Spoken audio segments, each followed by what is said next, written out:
तो आज हम बात करने वाले हैं रूस के प्रेसिडेंट के उस खास विमान की जिसे पूरी दुनिया जानती है फ्लाइंग क्रेमलिन के नाम से। लेकिन ठहरिए, ये सिर्फ एक प्रेसिडेंशियल प्लेन नहीं है, बल्कि ये तो हवा में उड़ता हुआ एक ऐसा स्ट्रेटेजिक किला है जिसके अंदर रूस की सबसे बड़ी ताकत, हाँ, सबसे बड़ी ताकत छिपी हुई है। एक पल के लिए सोचिए, अगर माहौल बिगड़ जाए, एक न्यूक्लियर युद्ध का खतरा सर पर आ जाए और जमीन पर बने सारे कमांड सेंटर ही तबाह हो जाएं, तो फिर क्या होगा? कोई देश अपने आप को कैसे कमांड करेगा? सवाल बहुत गंभीर है और इसका जवाब जमीन पर नहीं, आसमान में है।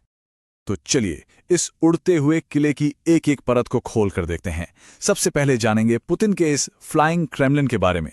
फिर देखेंगे कि ये किला कितना अभेद्य है, इसकी असली ताकत यानी न्यूक्लियर कमांड पोस्ट होने का मतलब क्या है, इसके अंदर की गोपनीयता और शाही ठाट बाट को समझेंगे, और आखिर में बात करेंगे इसकी रक्षा की आखिरी पंक्ति की। तो शुरुआत करते हैं सेक्शन 1 से।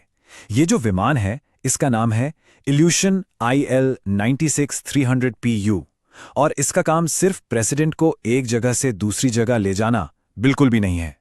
ये उससे कहीं ज्यादा है।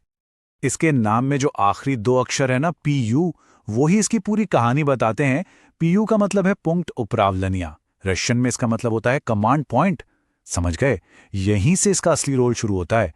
ये एक एयरबॉर्न कमांड सेंटर है। इस विमान को डिजाइन करते वक्त 3 चीजों पर सबसे ज्यादा ध्यान दिया गया। पहला, ऐसी सुरक्षा जिसे कोई तोड़ न सके, बिल्कुल अभेद्य। दूसरा, कमांड देने की सबसे ऊंची काबिलियत यानी सुप्रीम कमांड कैपेबिलिटी। और तीसरा, अंदर से शाही ठाट बाट, बिल्कुल रॉयल लग्जरी। तो चलिए अब इसके सुरक्षा कवच की बात करते हैं। इसे फ्लाइंग फोर्ट्रेस या उड़ता हुआ किला एम ही नहीं कहते, इसके पीछे बहुत ठोस कारण है। ये प्लेन मॉडर्न डिफेंस सिस्टम से पूरी तरह से लैस है। इसमें लगे हैं इलेक्ट्रॉनिक काउंटर मेजर्स यानी ECM, जो दुश्मन के रडार को जैम कर सकते हैं, उन्हें अंधा कर सकते हैं। इसके पास मिसाइल डिफेंस सिस्टम्स हैं। इसकी बॉडी को खास तौर पे मजबूत बनाया गया है, रीइंफोर्स्ड है। और इसका डिजाइन भी रडार से बचने वाला है, मतलब आसानी से पकड़ में नहीं आता। अब इसका मिसाइल से बचने का तरीका बड़ा दिलचस्प है। सोचिए, एक हीट सीकिंग मिसाइल इसकी तरफ आ रही है जो इंजन की गर्मी को टारगेट करती है। जैसे ही खतरा महसूस होता है, ये विमान तुरंत इंफ्रारेड हीट डिकॉय छोड़ता है, जिन्हें फ्लेयर्स कहते हैं। ये फ्लेयर्स इतनी ज्यादा गर्मी पैदा करते हैं कि मिसाइल कंफ्यूज हो जाती है। उसे लगता है असली टारगेट वो ही है। मिसाइल फ्लेयर के पीछे चली जाती है और विमान आराम से निकल जाता है। सिंपल लेकिन बहुत इफेक्टिव। ठीक है, तो भारी सुरक्षा तो समझ आ गई, लेकिन अब चलते हैं विमान के बिल्कुल अंदर, इसके दिल में, इसके असली मकसद की तरफ। यही वो चीज है जो इस विमान को इतना इतना खास बनाती है। हाँ, इस विमान के बोर्ड पर एक पूरी तरह से ऑपरेशनल न्यूक्लियर कमांड बटन है। इसका मतलब साफ है, प्रेसिडेंट हजारों फीट की ऊंचाई से हवा में सफर करते हुए भी अगर जरूरत पड़े तो देश के पूरे न्यूक्लियर आर्सेनल को लॉन्च करने का ऑर्डर दे सकते हैं। और ये सब मुमकिन होता है इसके कम्युनिकेशन सिस्टम्स की वजह से। ये जबरदस्त हैं। इसमें एडवांस्ड और फुली एन्क्रिप्टेड सैटेलाइट कम्युनिकेशन है, मतलब इसकी बातचीत को कोई सुन या डीकोड नहीं कर सकता।